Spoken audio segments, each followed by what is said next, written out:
du jour. Matezatol la manolotra anao io amin'ny fanorenana maharitra sy mateza amin'ny vidiny tena mirary.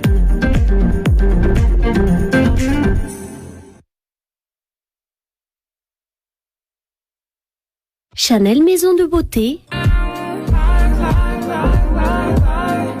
Chanel, au premier étage, centre commercial Saint-Hilo à Missat.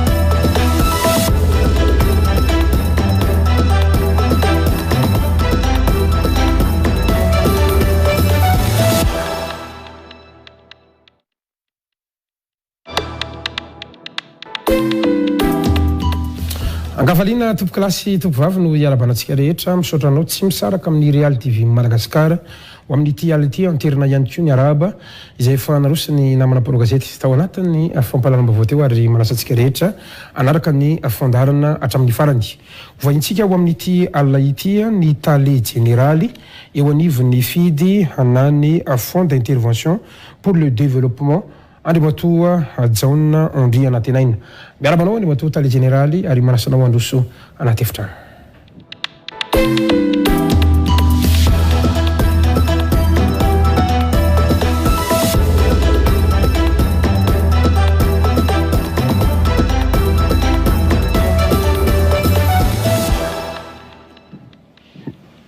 Miarabanao amitiavana Andriamatoa tale généraly ary misaotra anao nanakina sainy ny fandarana l'invité du jour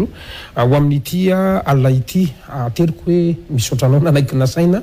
satria itaoriana ndre nivalana retina coronavirus ay nahitana sy nahenona zany hoe fidy zany teo ihany koa reny loza maro samihafa nateraky ny rivodoza sy ny fiakaran'ny rano eny dia tazana ihany koa zany fidy zany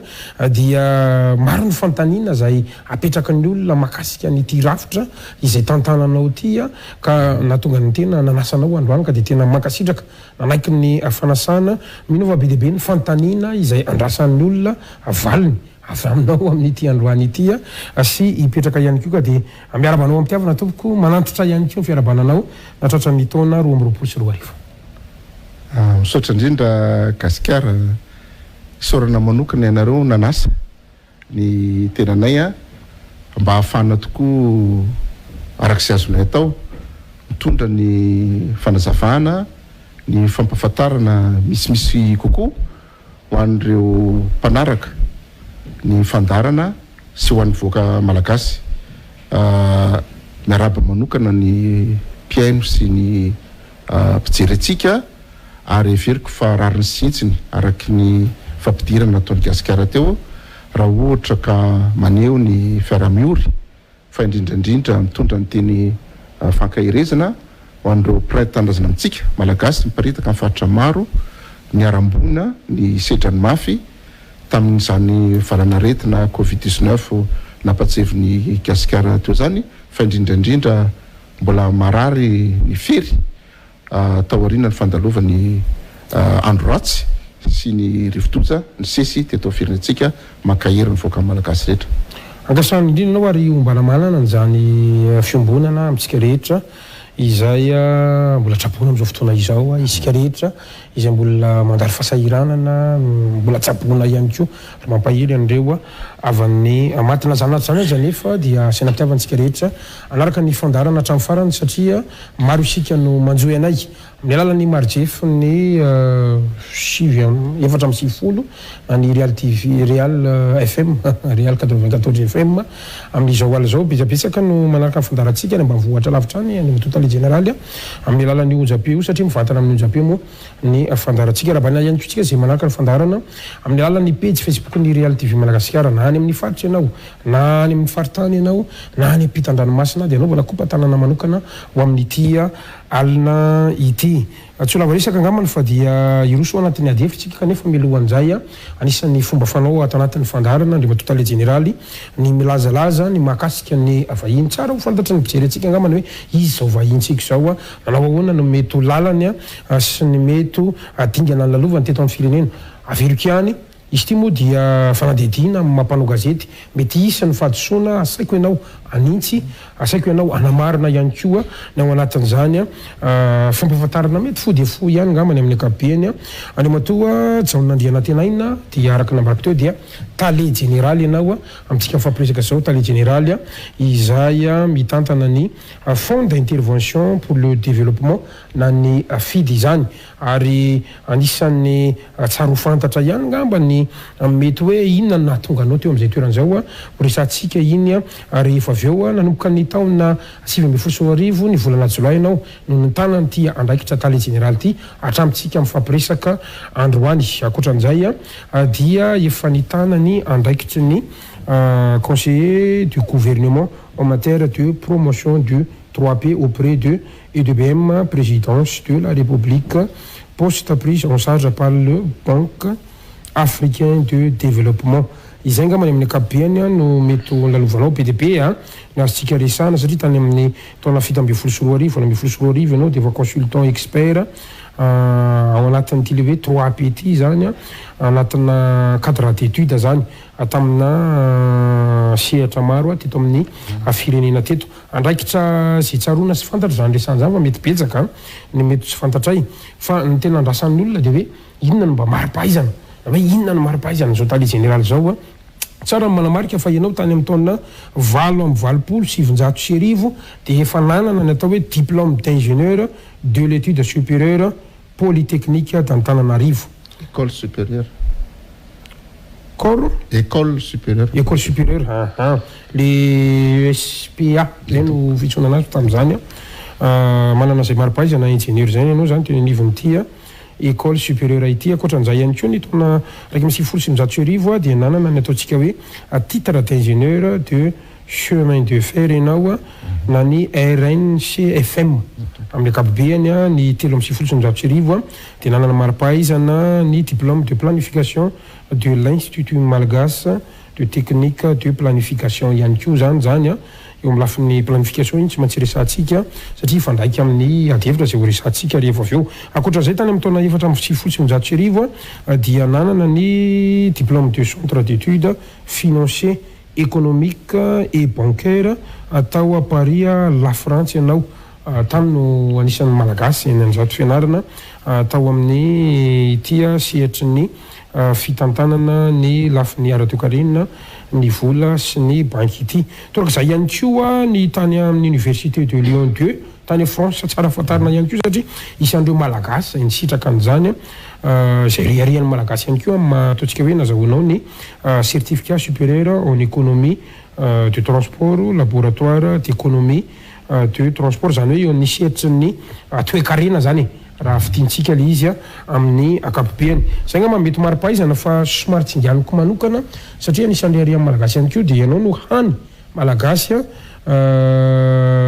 expert zany izay mpikambana atao anatin'ny groupe des consultants internationaux en charge d'un mission d'évaluation de la coopération de Madagascar avec l'Union européenne nandritra ny 10 taona be izao 3 hatramin'ny 12 sy 2 ianao dia manana ny ataontsika hoe formation d'expert en gestion des changements difficiles io zany tsy fantatro hoe inavy moa no anatin'izany afaka manome ohatra kely hoe ianao fiovana mahery vaika zany hoe fanovana rafitra fanovana politika mpampandrosoana mahakasika ny sehatra anankiray na ataontsika hoe secteur anankiray fa tafiditra anatin'izany indrindrandrindra ny fahaizana manokana momba ny fifampirarahana na technique de négociation sy ny fahaizana manokana mikasika ny famahana olana na gestion des conflits raha ohatra ka tsotsorina le izy tsara ny afantarana an'izay akoatran'izay ihany koa zay formation d'expert zay ny méthode de gestion axée sur les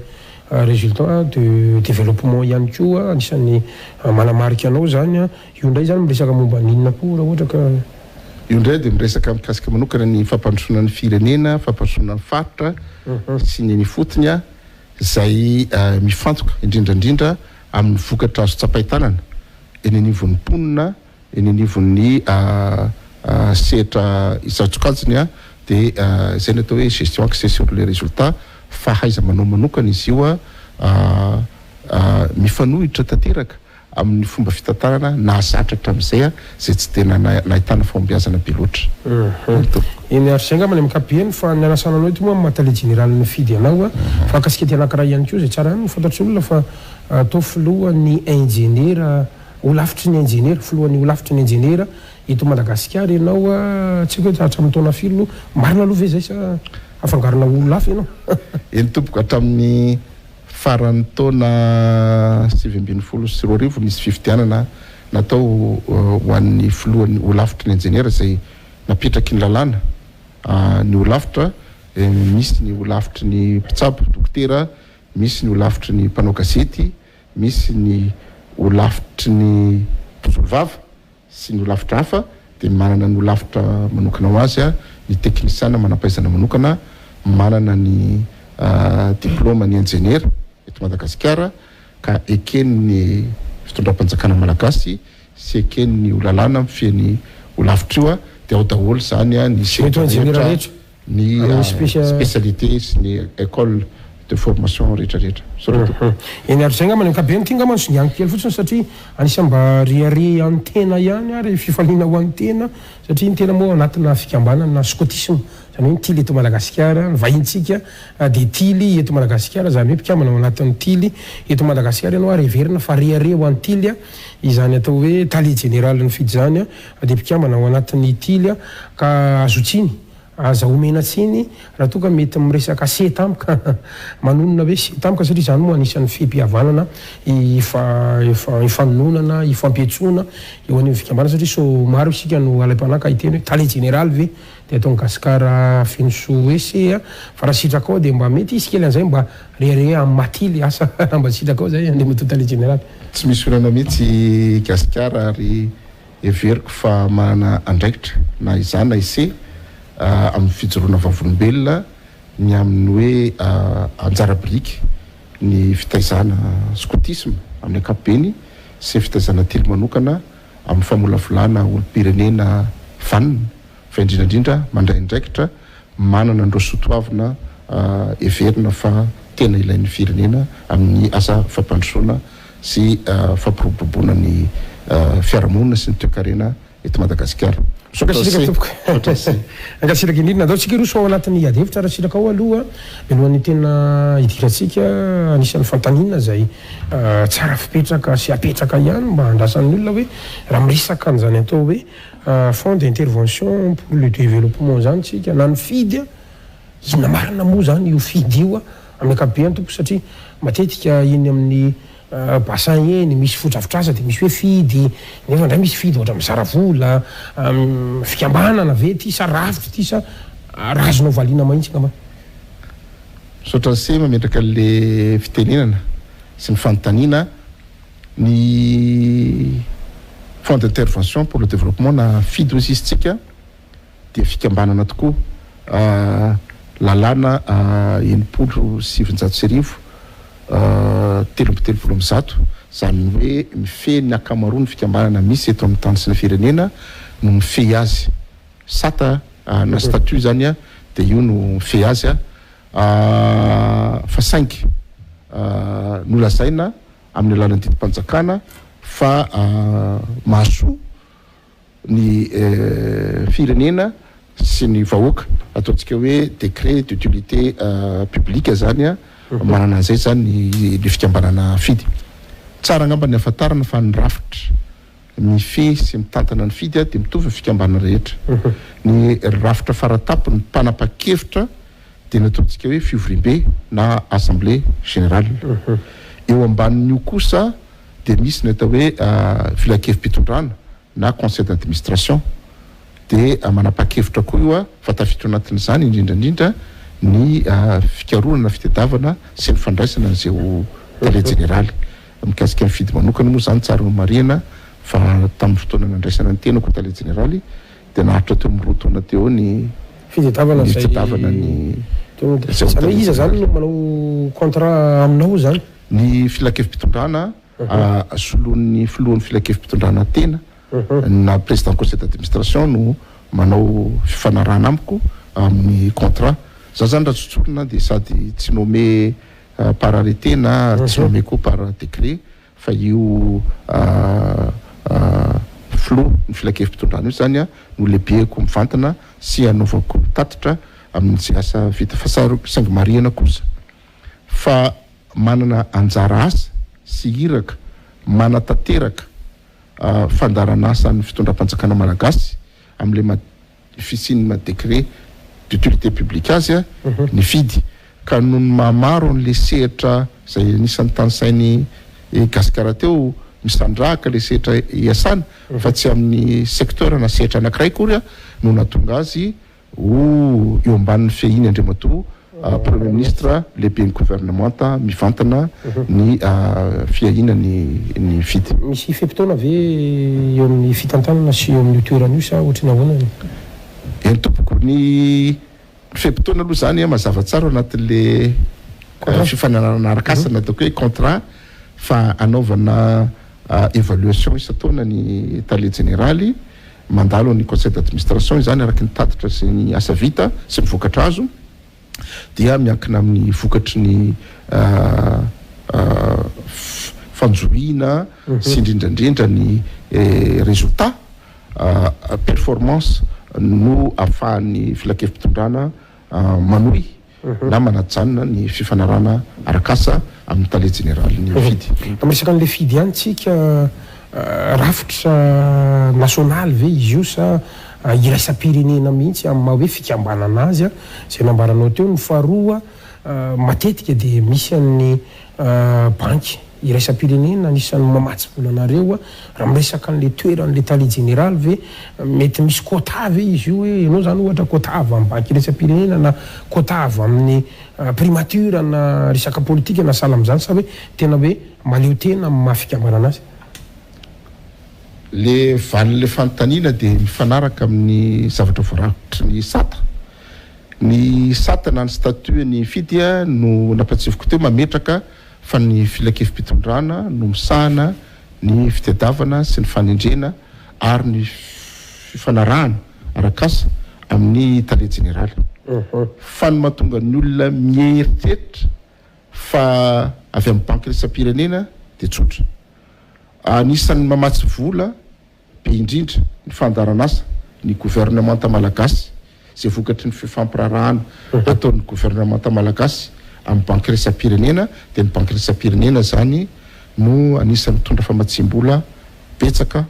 amin'ny fandarana asa ny gouvernementa tanterana eo amin'ny fidy any amin'ny firy isan-jato eo mihoatra ny 5 isan-jato eo zany fa ny ankoatran'ireo zany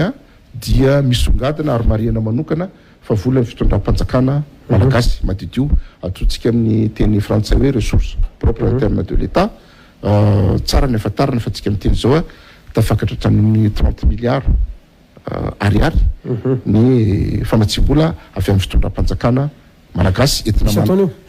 ao anatin'ny tao anatin'ny telo taona zay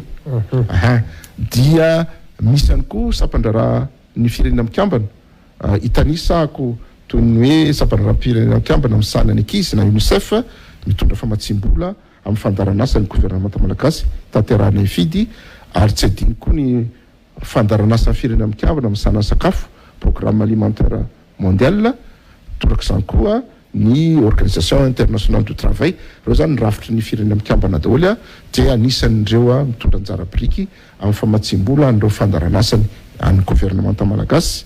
zay ankinina aminay fidy ny fanatanterahana azy dia ny kasika ny hoe eo ambany fiahiny andriamatoa premier ministre lehibe ny gouvernementa nazavako teo hoe misandrahaka amin'ny lafiny zavatra sehatra maro ny zara asa omenany fidy zay horesantsika rehefa avy eo misimisy kokoa fa misy avy amindreo kasika ny amin'ny sehatra ny fanabeazam-pirenena dia ny ministerany fanabeazam-pirenena no manome mandat na iraka anay a ohatra fananganana tranotsekoly ny akamaroany fandaranasa tanteranay de mikasika ny fahina ara-sosialy de mazava ho azy ny ministeran'ny mponina ny fahina ara-sosialy sy ny fampiroboroboana ny vehivavy no tompon'ny fandaranasa ary sy mandrindra sy manara-maso ny fanatantaranay fidy andreo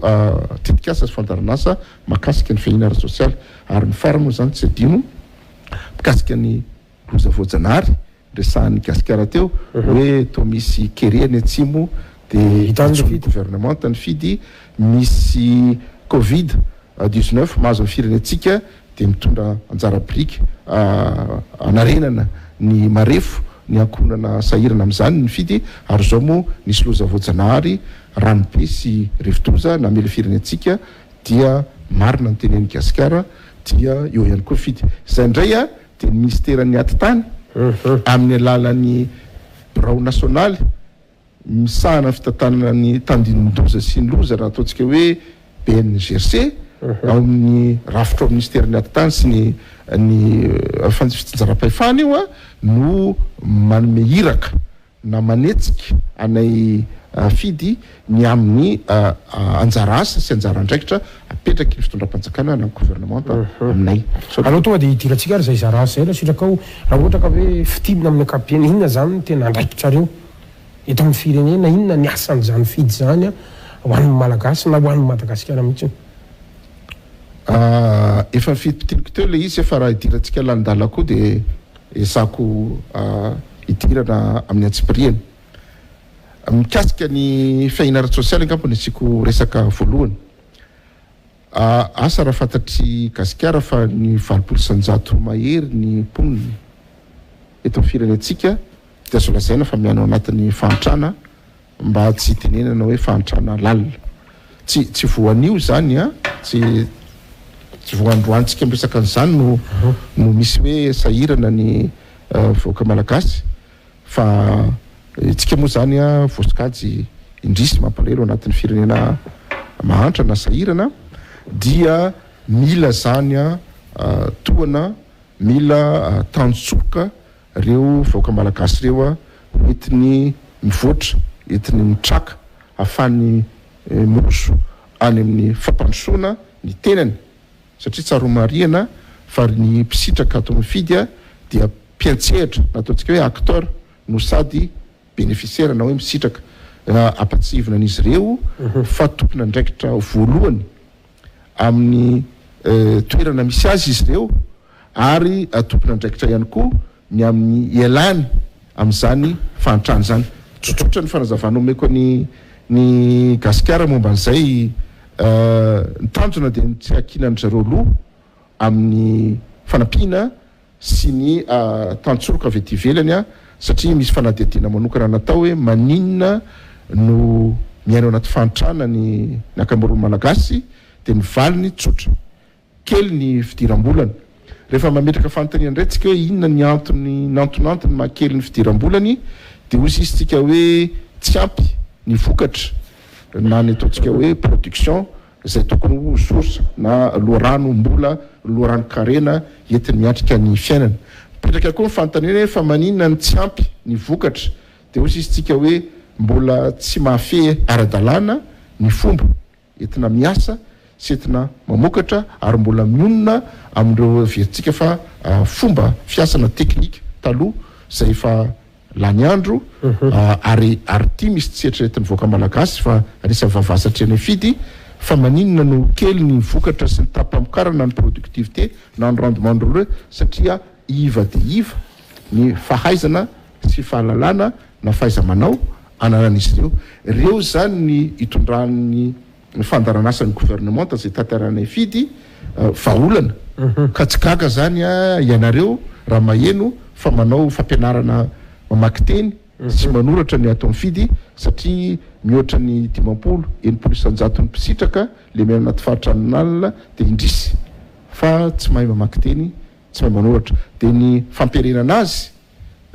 amin'izany ady amin'ny fanitrano zany a de manomboka gasikara amin'ny fanomezana ny fototra ahafany mijoro pirenena ka tsy vitany hoe ampianarana mahay mamaky teny sy manoratra izy ireo fa apitoko izay ananany karapanondrom-pirenena matena olo-pirenena malagasy azy ary ho an'ny kilonga na ho an'ny ankizy atao izay ananany kopia dia misy isan-karazany hodirantsika aoriana kely angamba raha sitraky gasikara ny tantsoroka omenan'izy ireo ahafahany joro olo-pirenena vanona sy indrindrandrindra olo-pirenena mandraindraikitra manana fahasahina mandraindraikitra amin'ny fiainany ho avin'ny fiainany sy ny fiarahamonina misy azy sy ny firenena malagasy oresantsika misy nzay fa mahendrika eny sosina somary magagakely ana fotsiny zany dia ohatrany ahoana zany nratra fomba fiasa ao aminareo zany satria zany akoatran'ny ataontsika hoe fanampianany maolona zay mihitsiny a dia kaka ho azy satria misy fotoana nareo ohatrany hoe misy fodrafitrasa misy hoe fidy dia very kely zany le olona raha miresaka an'le rafitra zany tsika ianao zao teo amin'ny teny hoe misy mpiambana 700 isany mihitsiny ao anatin'ilay assemblée générale iza zany reo mpiamban'ireo dia inona zany le olona manao le fidy kely hitanay ireny a rehefa iza dia partenaire dia rehefa izy raha azonao azavaina kely ngamba asa rafitra ngamba no azo amezana zany bisa iny rafitra iny toko ami'saotra gasikara am'le fanontaniana efa nazavaiko teo ny rafi-pitantanana ny fikambanana fidy le ozy isy ako hoe misy fikambanana fidy a taritiny ataontsika hoe fivorim-be assemblée générale mpanapa-kevitra faratapony dia misy ny filakevim-pitondrana ary misy ny aty aminay tanteraka misy ny direction générale fa misy koa reo fitalevam-paritra na direction régionale mparitaka amin'ny toerana sany fidy iny a le fidy iny fa ny mpiaramiasa akaiky indray a dia misy le nazavaiko teo koa mpamatsy vola fa akoatran'izay a ny gouvernemanta malagasy zay tompony fandaranasa dia izay no mpanatanteraka gouvernemanta malagasy zany a nazavaiko teo eo ambany fiahiny premier ministre lehibe ny gouvernemanta sy ireo ministera voakasika zany sy ny BNGRC fa tsy miasa rery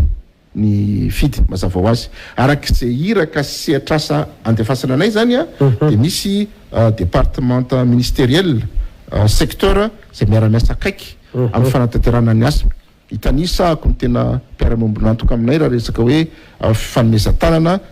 misehatra eny fotony a ao ny ministera ny fanabeazam-pirenena ao ny ministerany fambolena sy ny fiompiana ao ny ministera ny fiarovam-pirenena secrétariat d'état amin'ny gendarmerie ao ny mikasika ny jono ao ny fiarovana ny tontolo iainana sy ny mikasika ny ala zany hoe ireo ratsa mangaika ny fitondram-panjakana malagasy tsy resaka afa-tsy ny faritrako zay soloan'ny gouverneur sy ny préfetena ny commune soloan'ny bentanatena dia mifanometanana ary mifanampy akaiky dia akaiky aminay fidy amin'ny fanatantaranay a ny fandaranasa ankiny ny gouvernement aminay dia akoatran'ireo zany izahay a tsy miasa rery ihany koa fa misy tokoa arak'izay sehatrasa ankiny aminay a filanay fikambanana hafa toana hoe madinidinika eny fotony na eny amin'ny faritra zay mahazo fanofanana manokana avy aty aminay a zay manodina sy miantsehatra eny fotony manatanteraka ny tanjona sy manao zay tratrarina ny vokatra andrasan'ny fandaranasa ny gouvernementa ankinina aminay zay zany atao hoe misy partenaire de mise en œuvre zany a ny fidy a raha ohatra ka manao fotodrafitrasa zay sekoly ohatra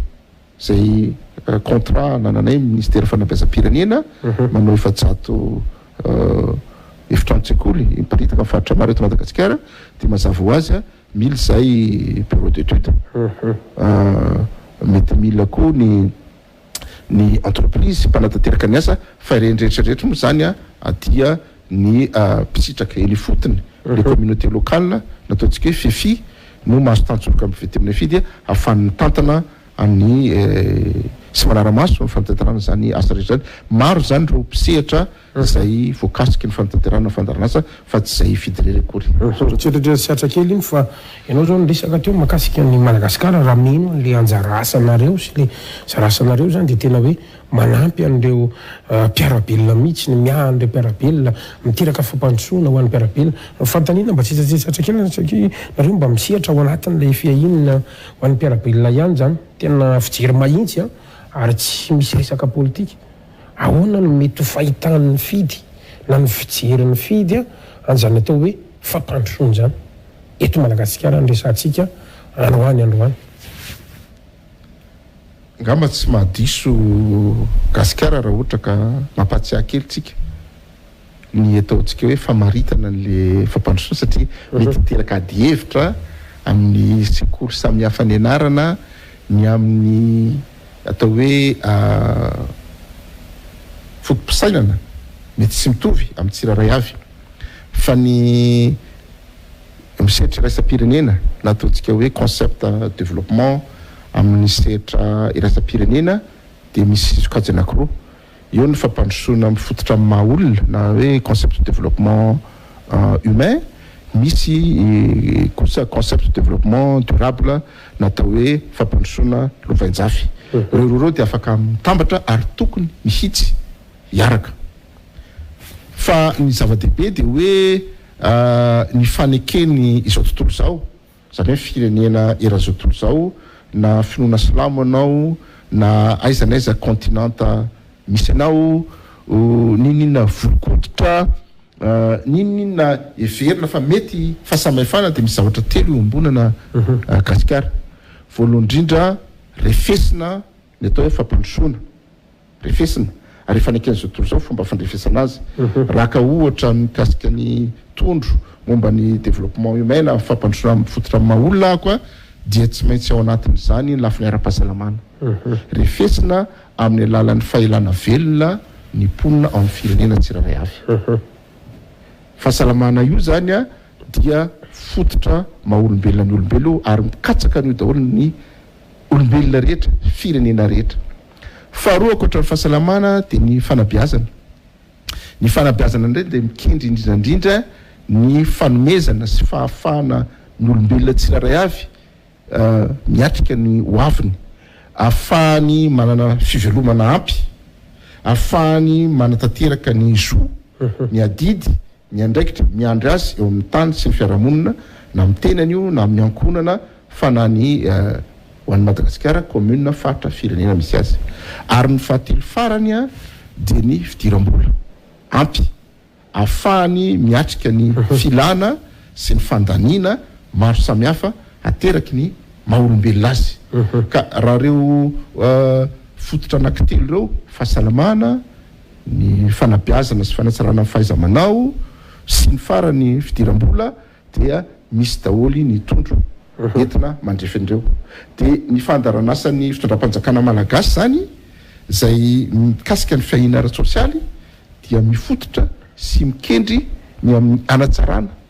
ny kitihana sy ny ampivoarana an'ireo lafiny telo reo a isaky ny tokantrano misitraka an'izany fandaranasa zany ka raha mifahitamareo azy nefa naiza ho aizitsika raha zay sehatra telo fahasalamana ahoana raha miposiny olona le fidiram-bola io ahoana mba ataony ve satria aoka ho fantatsika fa mbola anisan'ireo firenena manitra indrindra eran-tanytsika raha tsorina zany no fahitany fily a Madagasikara io mandrosolosa tsy mandroso androany ny valiteny omeko Gasikara dia izay misehatra ametrahana anay ny sary omeko Gasikara zany dia tsotra manomboka misitraka na mahazo tombotsoa amin'ny fandaranasa tanterahany fandasan'ny gouvernement tanterahany fity le ankonana miaina ao anatin'ny fantrana lalina point de départ io zany fiangana dia rehefa mahazo an'ireo karazana tantsoloka amina loha hevitra maro samihafa izy dia rahantsika maso ny fivoarana misa tokantrano misitraka sy ny commune ary ny faritra misy azy tsotra kely manaraka an'izany Gasikara me ohatra na santonany ahako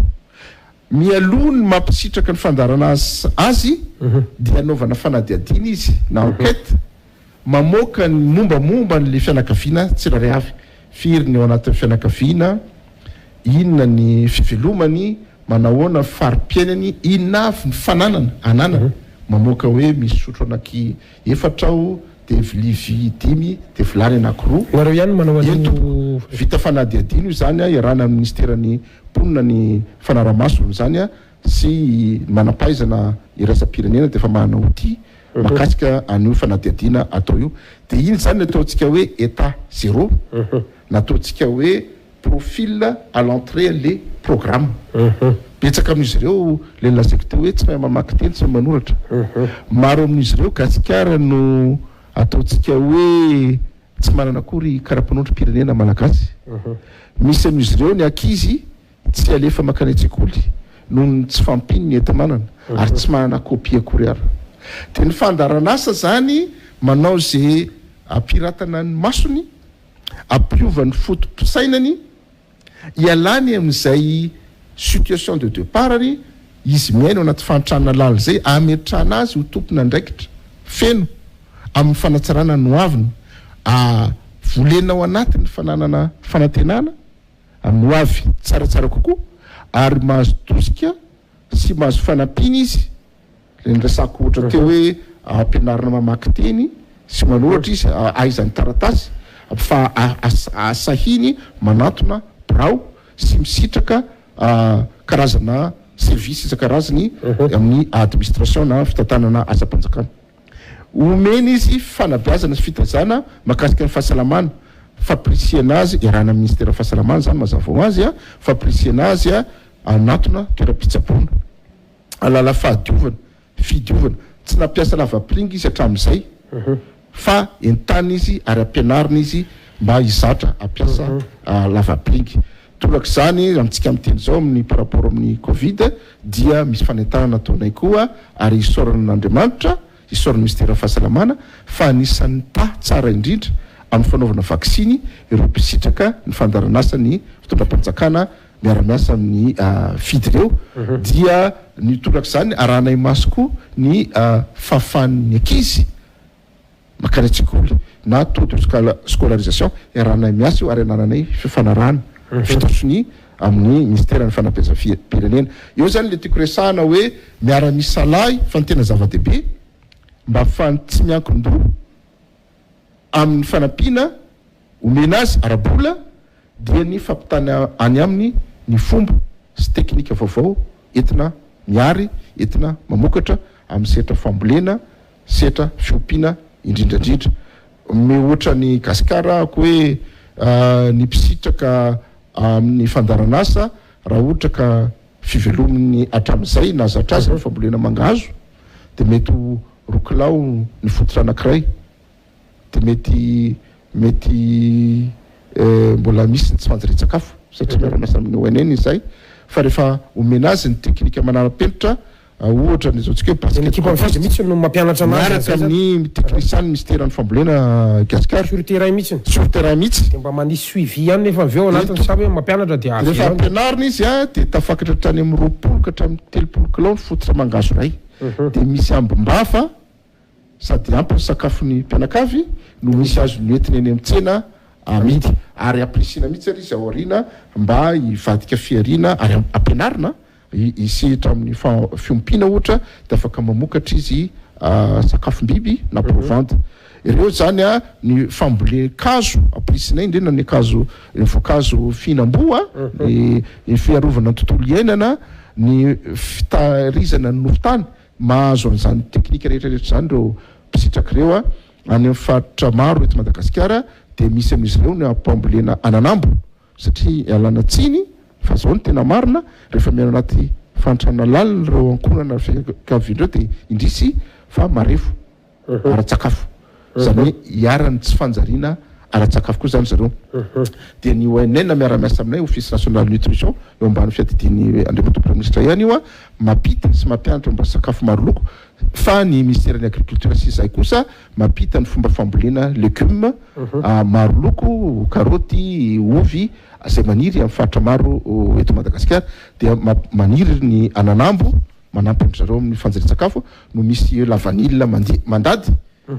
dia ho lasa mpamboly la vanille le olona ny verina fa mahantra na ny aina tamin'ny fantrana lalina talo zany hoe fiovana azo lazaina fa mahery vaika zay tafiditra anatin'le gestion na changement difficile fanovana fotom-pisainana na changement de paradigme ozy izy tsika no antenaina sy atao zay trangano zany amin'isa mbatan'olona amin'isa tokantrano sy ireo fiarahamonina misitraka ny fandaran'asa iresaka an'izay fandaran'asa sy tetika asa zay tsika no atotany generaly fa mba azon'olona kokoa isika mpanaraka ny tokantrano misy an'ity horonan-tsary kely ity aloha ho rahantsika ho fijoroana vavolombelona mahakasika an'izany tetikasa ny afidy izany ndao ho rahantsika ary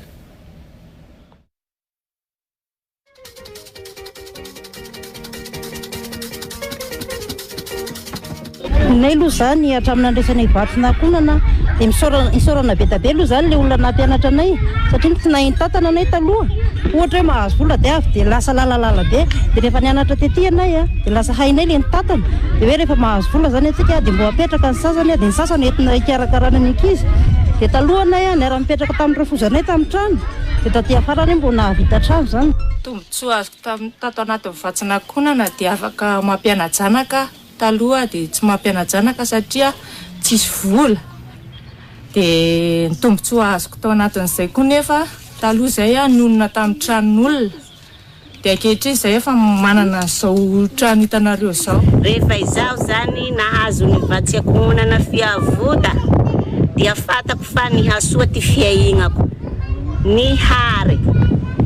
ty zavatsy nihariko ary ty raha nihareko zany ose nihary ose roe raho le izaho hinanike izaho zany ty isa ose koa mampino ose dime kanao fa nihary ose raho tsy sahiragna marare tianako indesiko andopitaly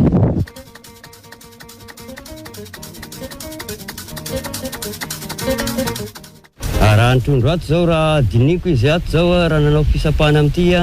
sarosarotra ihany lazany teo 80 kilo agny ngamba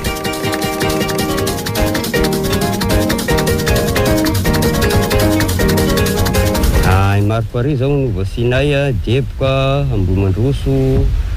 mety ahazony manakarana atao manodidina commune lakamisy maro pare zany aty ambany vosa lefa avy fotoagna mainso asa dia sahiragna be sy misy ny raha resina sy misy ninonino ny fampidirana mpianatra esy andagny ny akolazy dia ty zany a hoentinay haisorohanay an'izay fahasahiragnanay izay ho raisinay tsirairay avy zarainay ty vary ty rehefa tonga ny fotoagna mainso asa ialana ny havaratany inolay horonan-tsary izay mampiseho zay fijoroana vavolombelany mponina izay nisitraka nitetika asa zay mihitsy no aviany fantanitsika le matoa tale général satria miteraka resabe ary andeha ilazako hoe tsy kera ho anareo eo amin'n'ivon'ny fidy mihitsy aza ny amin'ny hoe fa rehefa iza dia mahazo dia rehefa iza dia tsy mahazo iza zany mahazo nitetika asa dia iza ny tsy mahazo nitetika asa ohatrany ahoana zany marodrefy ao anatin'le izy iza ny tena misitraka nytitetika asa ty zay ataony fitity tompoka mariana aloha gasikara fa tsy anankiray le tetika asa araky ny fampidirana nataoko tany amboalohany dia fandaranasany fitondram-panjakana isan-karazany sy maro lafo le omena tanterahan'ny fidy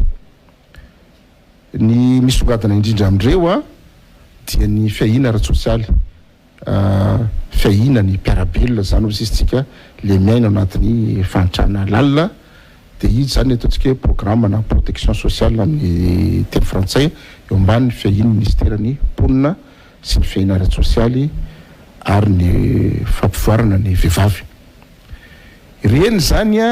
dia ny gouvernemanta malagasy amin'ny alalan'ny fanadiadiana ataon'ny ministeran'ny mpisanam-ponina sy ny fiahina ara-tsosialy sy ny atotanisa nivon'ny instat no andrafetany gouvernemanta malagasy amaritany an'ireo faritra districta izay tokony isitraka sy lara-pahamehana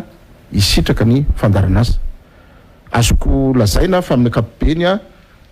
kirakirain'ny gouvernemanta ny makasika ny ataontsika hoe tany fantrana lalina kirakirainy koa ny tany tsy fanjarian-tsakafo kirakirainy koa mikasika ny tany ny fidiran'ny ankizy any an-tsekoly satria mifototra amin'ny maha olona le niaka amin'irony fandaranasa ary kirakirainy koa ny makasika ny antotanisa momba ny fivelomany mponina hoe mifototra amin'inona ny toekarena sy fivelomany mponina arakarak'ireo fanadihadiana ataon'ny gouvernemanta ireo zany ny amoan'ny fitondram-panjakana malagasy ny listry ny faritra sy ny districta atao lara-pahamena sy anokanana famatsim-bola zany hoe tsy mifidy zany no tsy mifidy a no manatateraka fotsiny eny tompoko tsy anareo ihany koa misafidy an'le olona andraso fa toizako le izy dingana voalohany a ny famantarana sy ny fanendrena ny faritra sy ny districta anaovana ny fandaranasa dia rehefa mifampiraraha mpamatsy vola ny gouvernemanta malagasy sy soloan'ny ministeran'ny misahana ny toe-karena sy ny fitantanam-bolam-panjakana sy ministeran'ny mponina dia voafariparitra sahady ao anatin'ny fifanarana famatsim-bola io zany reo faritra sy districta faritany gouvernemanta malagasy ho lara-pamena anaovana le tetika azy fa rehefa midina any amin'izay zany am'le hoe aiza ny commune sy iza no mpitsitraka dia miara-miasa amin'izay zany a ny ministeran'ny mponina sy ny teknisiana ao mifidy amin'ny alalana kirakira ara-tsiantifika mitondra ny fanadihadiana ary miditra tsehatra reo manam-pahefana sy tompona andraikitra eny fotony eny amin'ny faritra eny ivon'ny districta fa indrindra eny ivon'ny commune amin'ny famaritina indray a ny lara-pamena dia mikasika le hoe iza no isitraka mariana aloha fa tsy maintsy ankonana nataontsika hoe ménage no misitraka fa tsy isabatan'olona dia io le ndrasaka hoe misy fanadihadiana eny fotony amin'ny alalana kirakira informatika anaovana enquête par ménage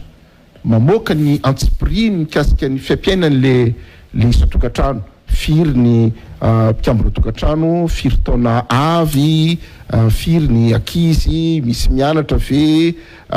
manahoana ny fidiram-bola ny asa fivelomana misy olona miaino anatina fananana kilema ve sanatria misy lazon'ny aretina mandazo ny fahasalamany ve misy be antitra ve ny farim-pananany ny trano nenany ny fananany na tsy fananany isan-karazany hoe télé radio fananany jiro karazana jiro ampiasainy ny fananany na tsy fananany rano fisotro madio hoe mampiasa vovo izy sa mampiasa rano hoan'ny fokon'olona na borna fontaine na koa mana jirama dia ny fitambarany reny vokatry ny fanadihadiany reny no andrafetana ny sandarana ny lara-pahamena ny tokantrano na ny fianakaviana tokony isitraka dia mariana fahoarinany fanaovana enquête fanadihadiana dia tsy maintsy anaovana fivoriam-pokon'olona taritin'ny lehibe fokotany ary apabe maso ohatra ny audience publique assemblée générale au niveau ny fokon'olona zany fivoriam-pokon'olona ny ataontsika hoe validation communautaire iny fotony zany no amarinina sy fanarahana ny amoana ny lisitry ny olona isitraka satria sosanatria misy olona manafari-piainana metimety kokoa nefa tafito anatin'le lisitra dia apabe maso zany no ilazana fa misy tokantrano na misy fianakaviana everindreo mpiaramonina ireo fa sahirana kokoa no io oloa dia io fa fivorimbe io na validation communautaire io no anasorana sy anolona le ankonana ankoatran'io dia tsy maintsy ny be ny tanàna commune no mamaritra farany sy mametaka ansoni ary manao petadrindrina eny anivon'ny fokotany eny anivon'nykartera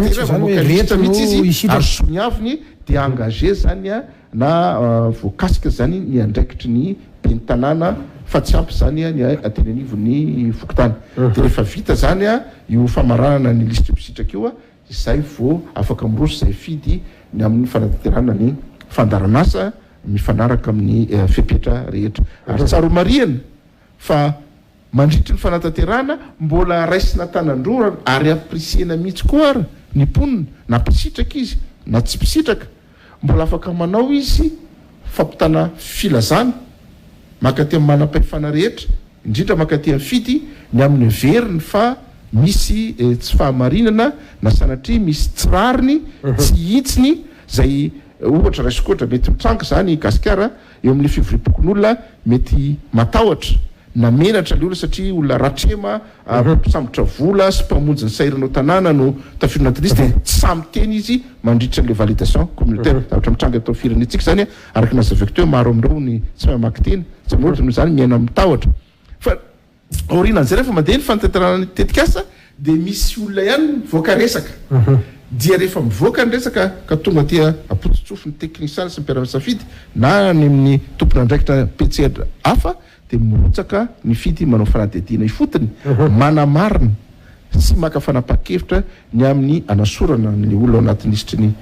mpisitraka sy anoloana azy amina fianakaviana hafa izay tsapa sy hita fa marefo kokoa araky ny fandarana navokany ody oa le bato tale général tsy aiko aloha na voaray anao zany tatitra zany na tsy voaray anao andra ohatra zao tsika ohatry ny hoe nisy an'le tosika fameny teo nisy any koa an'le tokantrano miarina angambany izay ankonana miarina be dia be ny taraina be dia be mihitsy zany tsikera maso zay le teneniko hoe so afaka mamaly mahitsy ianao misy zao ohatra ollefa nahazo teo aloha dia mbola mahazo ihany izy aty amin'ny faharoa misy indray efa nahazo tany aloha dia tsy nahazo tsony izy aty ariny zay teneko ohatry ny ahoana mahatsitrivana izy amin'ny manapa-kevitra zao amin'izany zavatra zany sa hoe rehefa metimety aminareo dia ty mbola mahazo rehefa tsy metimety sa misy marojefy ve ao anatin'izany zavatra zany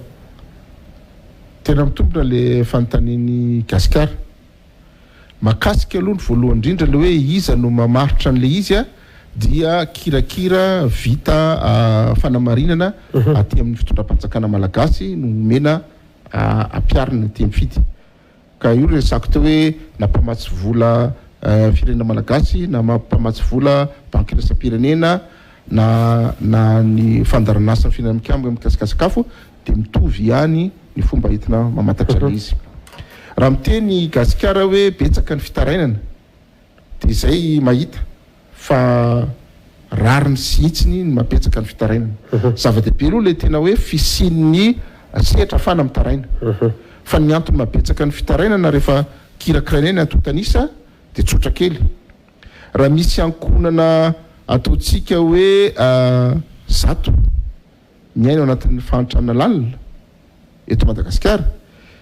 dia no ny ampelantanana vofetra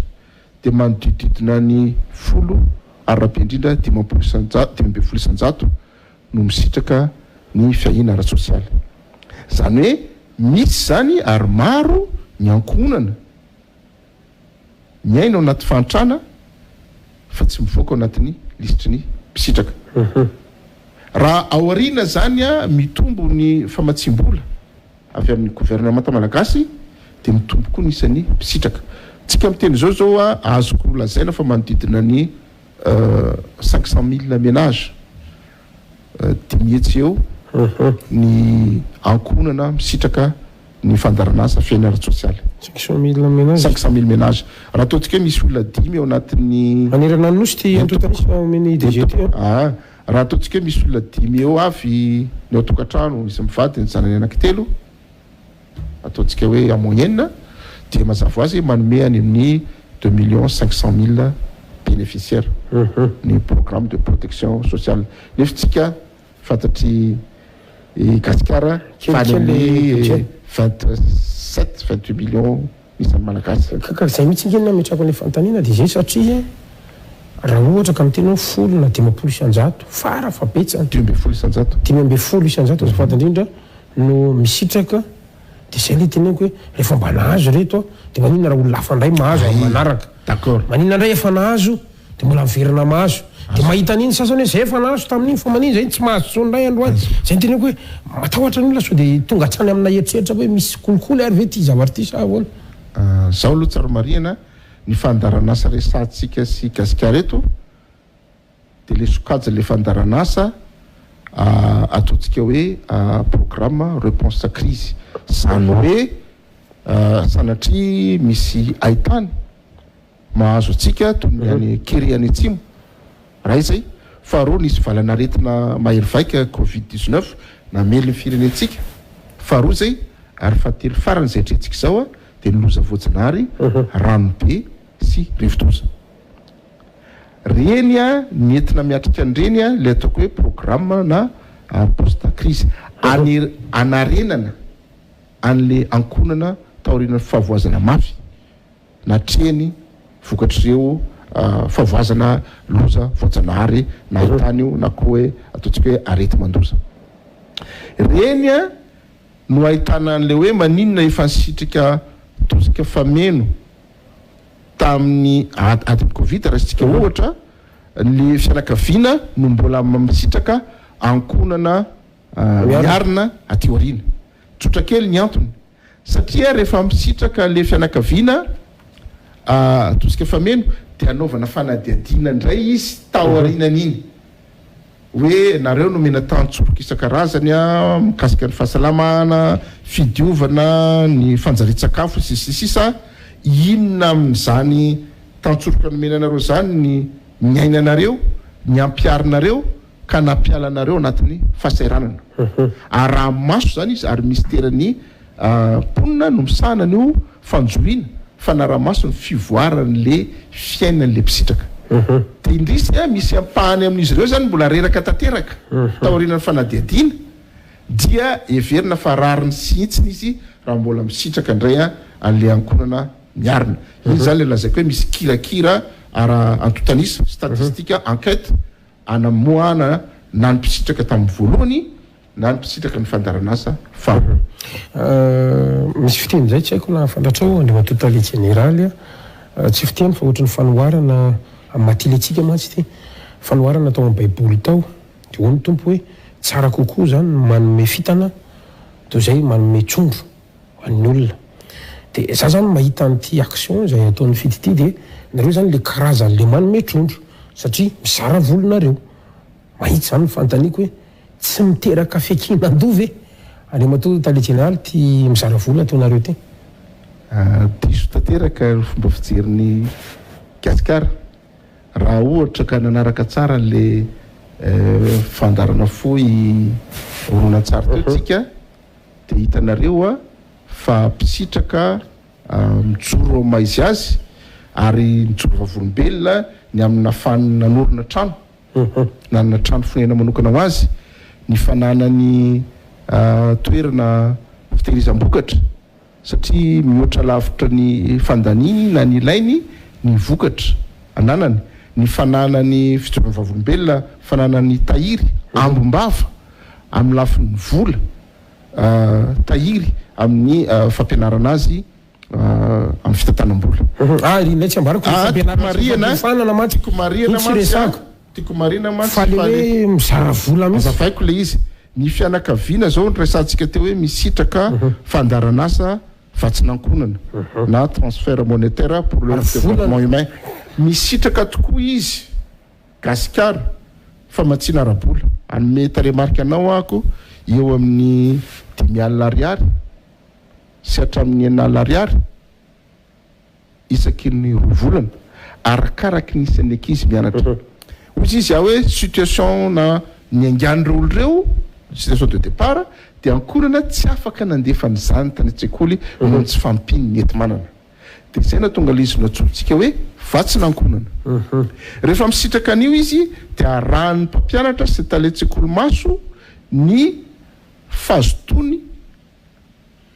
ny ankizy mandeha an-tsekoly sy ny vokatra ny fianarana performance scolaire dia arakarak'io no afahana indray manome vatsy indray ho an'ny manaraka fa saingy zao io tokantrano mahazo vatsy 10,000 ariary ao anatin'ny volana io dia mahazo tantsoroka isan-karazany le ndrasako teo atao zay nanany karapanondro atao zay nanany kopia fa atao indrindrandrindra zay nanany fotom-pivelomana maharitra dia omena teknika famokarana izy asaina mamboly legioma izy ary ampianarina an'izany mety misy tantsoroko omena azy amin'ny fitaovana mety isy tantsoroko omena azy amin'ny masomboly fa zava-dehibe dia hoe mena fahaiza manao izy entiny miatrika ny fiainany entina miatrika ny hoaviny be da be fiovana andrasana aminy nresako teo hoe lasa mampiasa lavapringy izy ary lasa manantona toeram-pitsaboana izy rehefa misy tsy fahasalamana dia zava-dehibe dia tratra le tanjona voalohany dia fahafahany mandefa ny ankizy any an-tsekoly fa faharoa miova tanteraka ny fiainany araka le fijoroana vavolombelona teo mavita izy hatrany fividianana omby fiompiana kisoa fiompiana akoho anaovana tantsoroka daholo zany ahoana fanaovana vaksina ahoana teknika fiompiana sy fambolena miompitrondro zao hitantsika teo zany hoe ny fiainany amin'ny akapobeny no arenina mba hialany eo amin'le hoe fantrana lalina zay nisy azy hatramin'izay raha tsy mahay mamaky teny sy manoratra izy dia misitraka fampianarana mamakiteny izy manoratra izy iaranay ministère fahabeazam-pirenena zany a izahay ny mahazo fanofanana dia izy indray izay mampita amin'reo a momba zay zany hoe fanovana tanteraka ny fa tsy le vola resahana hoe vatsy iny ihany zany ny voarainy fa iny azo lazaina fa tsy manova ny fiainany mihitsy iny Gasikara fa le tantsoroka sy fampiofanana isan-karazany sy ny fanjohiana ny fivoarany dia aoriana zany zareo a dia miala tanteraka anatin'ny hoe fanitrana lalina afaka 3 na 4 taona dia ataontsika misy atao hoe paikady fivoanana hoe stratégie de sortie amin'ny alalan'ny fanaramaso fanjohiana tao ministèren'ny ponina fédéral sosialy constaté na matsapa fa nivoatra ny fiainan'le olona ary tsy azo everina ho miaino anaty fantrana lalina zany hoe manjohy ihany nareo zany anatin'le izy na le hoe manao suivi zany ary mamoaka an'ilay marjefy zany avy eo rehefa vita zany ao anatin'le izy androany nefa antsika zao raha miresaka ave efa misy vokatra azo tsapahitanana ihany ohatra satria raha miresaka an'izany vatsinankonana zany angatsika efa tsy zao régime zao nefa nanomboka an'izany fa efa tamin'ny régime teo aloha androany tsika zany ohatra hoe 2024 efa afaka misy raha miresaka an'ireo 500,000 ménages izy teo safiry afaka mamin'ny résultat kely hoe andriamato DG ohatra eny tompoko ny marina sy amafisina Gasikara dia tsy izahay fidy no manao ny fanjohiana sy ny fanadihadinana atao hoe mandrefy ny vokatra fa ny ministère ny gouvernement malagasy zay nanome ilaka nanome asanay no mitsara sy maka manampaizana manokana manaramaso ny vokatra ka ny vokatra nisy zao miresaky Gasikara hoe efa taona vitsivitsy zay no nanaovana azy dia azo tsapahitanana tokoa hoe nanahoana ny fiakarany tany fandehanana tsekoly ho an'ireo mpisitraka ireo dia hita fa manodidina ny 520 isanjato ny tany fandehanana atsekoly azo omena koa ny tany hoe ny isan'ny tsy nanana kara-panondro teo aloha ka lasa manana kara-panondro manodididina ny 50 hatramin'ny 100 isanjato miovaova araky ny toerana toraka zany koa ny fananan'izy ireo kopia toraka zany koa ny fampiasan'izy ireo lava-piringy raha ohatra ka 20 isanjato ihany amin'ny fidirana ao amin'ny fandaranasany nampiasan'izany aty amin'ny famaranana ny fisitrahany fandaranasa dia efa manodidina 100 isanjato kosa ny ankonana sy ny fianakaviana dia misy fanjohiana daholo zany ireo loha hevitra omena azy amin'ny famokarana moa ny resako ny Gasikara teo hoe raha ohatra manahoana ny tahampamokarana hoe rendement agricole dia refesina nanome ohatra mangazo teo hoe zara raha misy rokolao ny fototra ray amin'ny fomba nahazatra azy izy tsy sitraka tetikasa na fandaranasa dia telo taona raha elandritra dia efa avo foloeny ny vokatra azo tahampamokarana dia miatraika any amin'ny fidiram-bolany no zany rariny be izy raha lasa milaza ny fitorana volombelo fa mavita trano rariny be raha milaza izy fa afaka ny vidiomby na namerina miloniny ireo fananany izay tsy nananany teo aloha enatry anisan'ny sehatra anankiray ahafantarana anareo ihany koa la iantsika hoe poste crise matoa le général ny fidy milohan'ny resantsika an'izay aloha raha sitraka ao aloha misy an'ity olona tsara ity indray zany mbola fitsoloana vavolombelona ihany zany manoloana an'izay hoe loza nandalo to tamin'ny firenena izay dahoary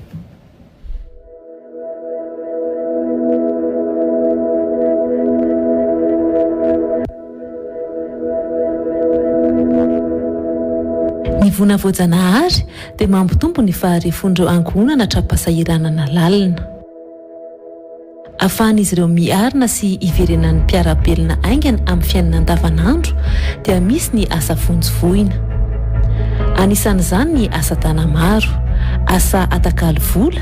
entina anampiana ireo ankohonana traboana sy amerenana milony ny tanàna 5,000 isan'andro mandritry ny 20 andro no raisin'ireo mpisitraka takalo ny asa fanadiovana sy fanarenana sady loharanom-bola ho an'ireo ankonina trapasahiranana no asa ho an'ny soiombonana ny asa fonjivoina. Na tonga nananao an'ity asa ity aloha zany voalohany indrindrany a za tsy manambady a efa maty mivady dia zay koa le tsaboana dia mifoky tany zay dia natraka an'ity asa ity zay a 5,000 isan'andro dia rehefa isaky ny 10 andro le izy. Le izy aloha tena manampy a tombontsoa azoko anaovana an'ity asa ity zao a dia misy kely mba ho sahaza anay telo mianaka. Dia izy kokoa mba hoe ialana amin'ilay mipetraka fotsiny ao raha hipetraka fotsiny ao zay a tsisy atao dia mba tsara raha misy an'ito. Nanaovako ilay vola fora eto marotako zavatra ohatra hoe le te ampianatra reny ohatr'izay nanaovako an'ilay izy satria izao ny andro fa varatra tsy mampanasa lamba mipampiasa anao satria tsy mamaina lamba.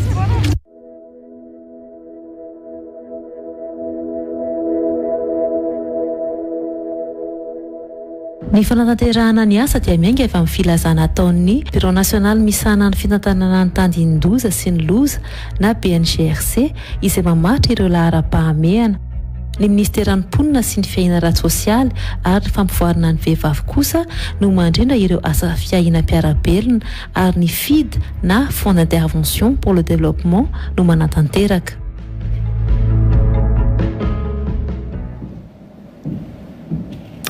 Izay ilay orona tsara tsara ihany mba lalantsika an'ireny zany mba hitana hoe mba raha asa tsisy vavany mantsy aloha hijanona hodongotany. Le matota le généraly nandalo teto amintsika zao to ny andro ratsy ana zay niteraka fiakarana rano niteraka drabona maro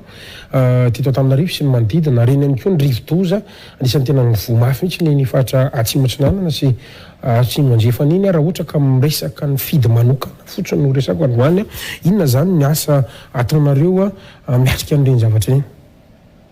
Misaotra amin'ilay fanontaniana Gasikara tsaromariana fa sokajina asa telo lehibe na vavasa telo lehibe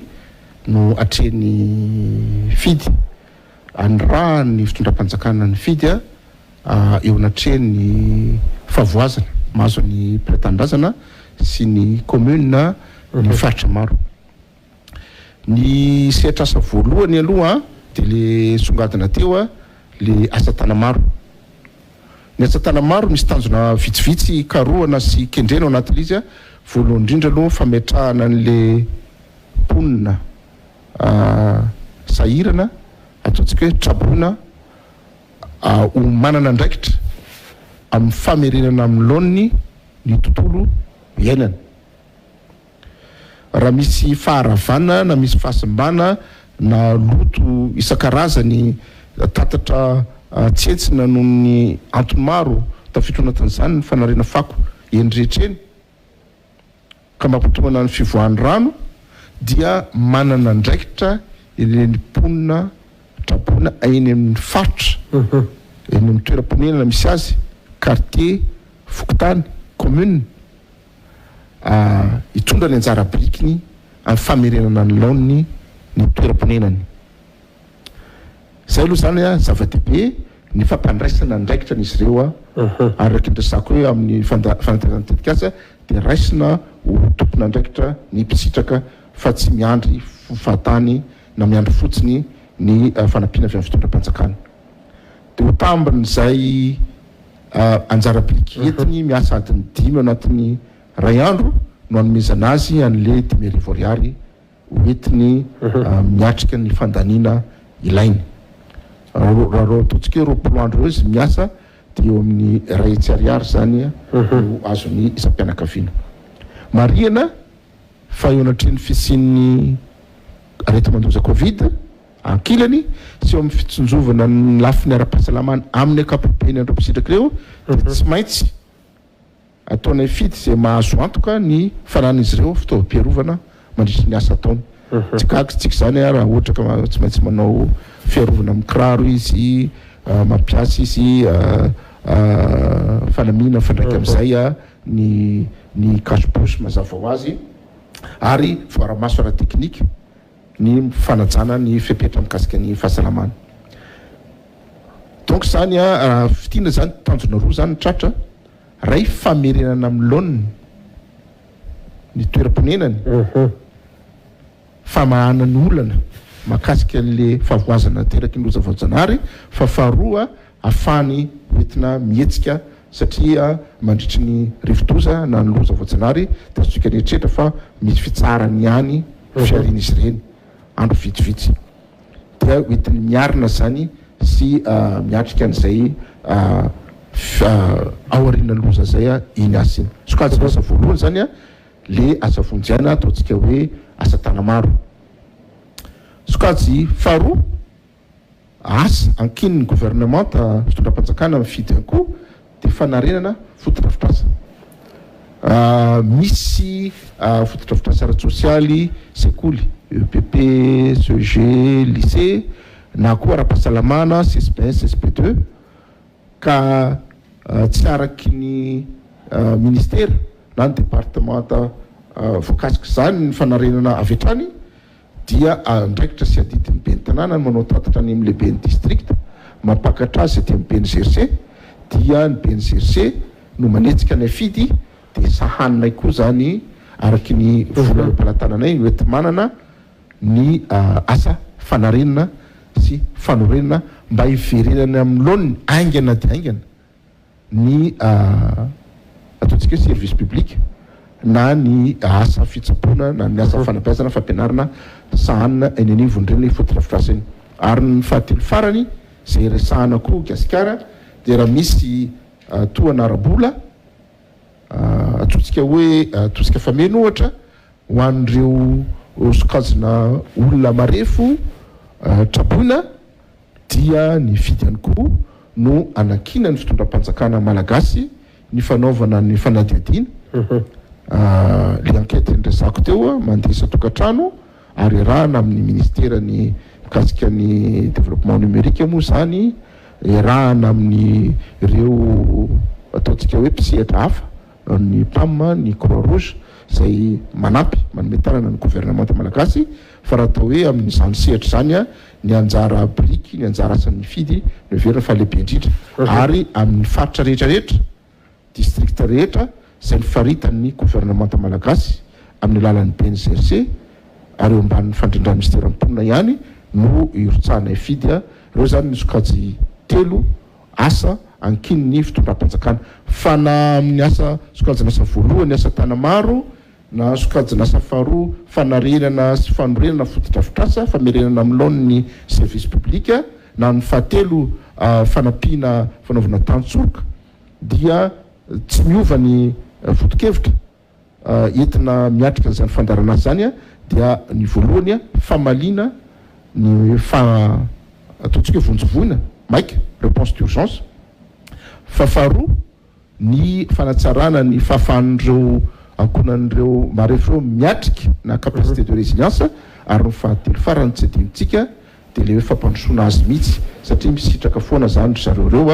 matsoroka mahakasika ny fahasalamana mikasika ny fahaiza-manao anome ohatra hoe raha manao asa tanamaro izy zao ka manao fanarena fotodrafitrasa de mahazo fanofanana momba le fotodrafitrasa amboarina izy gasikara iarahana miasa ministeran'ny fampianarana teknika fanofanana-kasa mahatonga azo lasa mahay mamaky vato ohatra mandrafitra rafipato na atao hoe pavé dia tena misy tokoa fanofanana ka raha ohatra ry izy mpanasa lamba teo aloha mpatsaka rano ny fivelomany teo aloha na mpikarakara asa tokantrano fivelomany teo aloha dia misy amin'izy ireo no lasa mahay asa vaovao no ny fanaovana asa tanamaro amin'ny fampitanany aminy fahaiza-manao vaovao satria ampifana aloha izy loha zany beloha de zay izy tena marina tsy hoe voalohany fa mandritra ny fanatanterana ny asa eo amperiny de mahazo izy fampitana fahaiza-manao misy technician mampitany aminy hoe misy vato vakina arafitra atao moulon na vadika atao pavé dia zao ny teknika romenazy ny fitaovana de sady manatanteraka izy no mahazo fanofanana raha teknika ao anatin'le asa tanamaro ohatra ve reny zany zao mandalo raha ohatra ko mety tanamaro manaraka mbola ho voantso ve le olona sa anisan'ny fantanina apetraka ihany koa zany mantsy zay le resako teo hoe misy fanadidina mikasika ny mamparefo azy de miankina am'izay ihany no afany zany hoe mbola tafitrana zao trabony izy mety nakany amin'ny toerana toby fandraisana ny trabony izy na koa nijanona teny amin'ny toerana pinenany misy azy hatramin'izay fa hita kosa ary hita ny fotony fa topodrano ny toerana misy azy a dia anaovana fanadihadiana izy ary misitraka izy fa aoriana kosa raha ohatra ka misy loza voajanahary any mandalo tao firenetsika fa tsy trapona intsony izy mazava ho azy gasikara fa tsy ao anatin'ny isany misitraka ny fandarehefa tsy mafian'ny fepetra isan'le anjara asa faharoa resanao teo fa misy fotoana mantsy raha miresaka n'ireny levidozy ireny zao tsika ohatra ny mahita ny fidy ianao dia mampianatra amin'ny olona manisy fasika eny ambonin'ny tafo soatra zany dia mandeha mantsy izy hoe fa maninona ny zavatra vonjomaika ohatr' zao ny ataon'ny fidy fa tsy mba zavatra maritra ao anatin'le izy ao anatin'izay le hoe faharoa hoe vonjovona fotsiny hoe zany reny tranga hitanay ireny mariako aloha fa tsy manana ndraikitra aty amin'ny fanomanana ny tandinin-doza sy ny loza ny fidy sampandrara hafa amin'ny gouvernement en particulier ny PNGRC sy ireo manam-pahefana iny fotony manomboka amin'ny fokotany ny commune sy ny faritra no manana ndraikitra mampandre mampiomana manentana ny mponina mba anao zay akely indrindra ny fahavoazana tafiditra anatin'ny fahavoazana resako amin'izany a ny tsy fisian'ny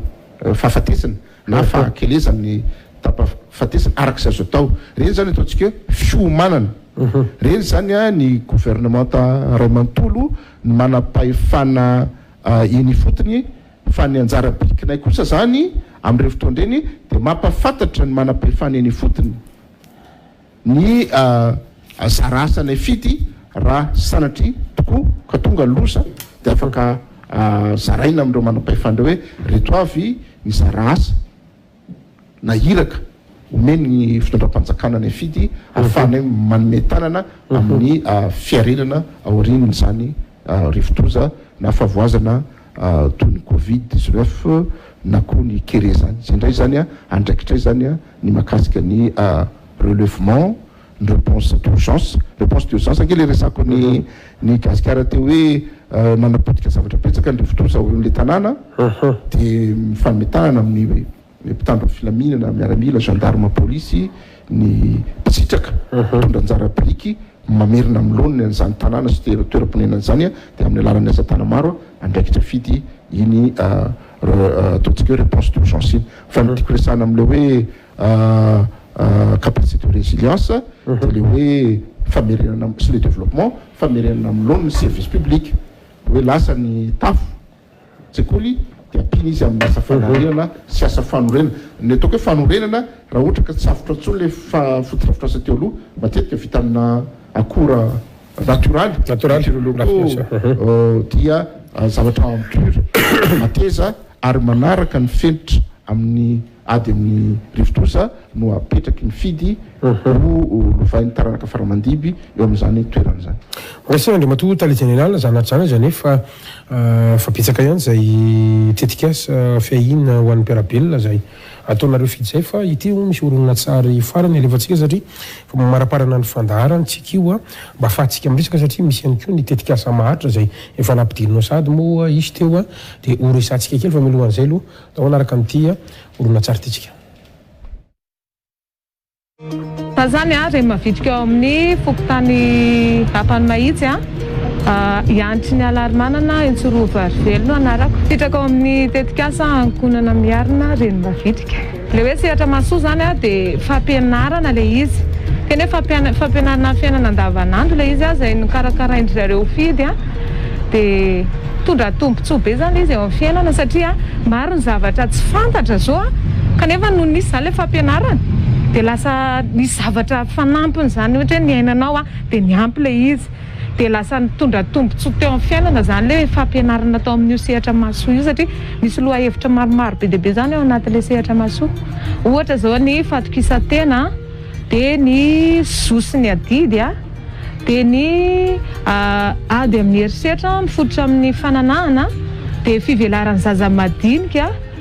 dia eo ihany koa ny fomba fahalalana malagasy atsika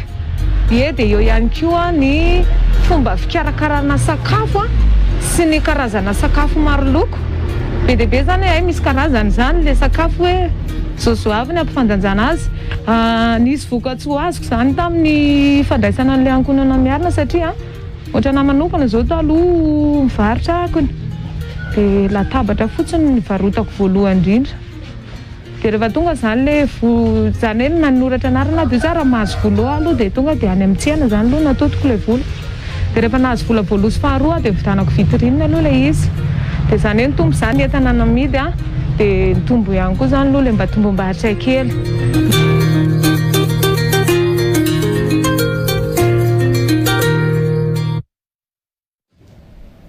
apahany ihany amin'ny fijoroana vavolombelona reny nalefatsika reny satria petsaka ihany no voarayntsika avy amin'ny sampana sirasira anivon'ny fitsaingy tsy hoarele fito avokoa moa fa dia apahany ihany zany ireny nalefatsika reny fa ranonoty zay voaraiko tato zany andrimatota le général-ny fidy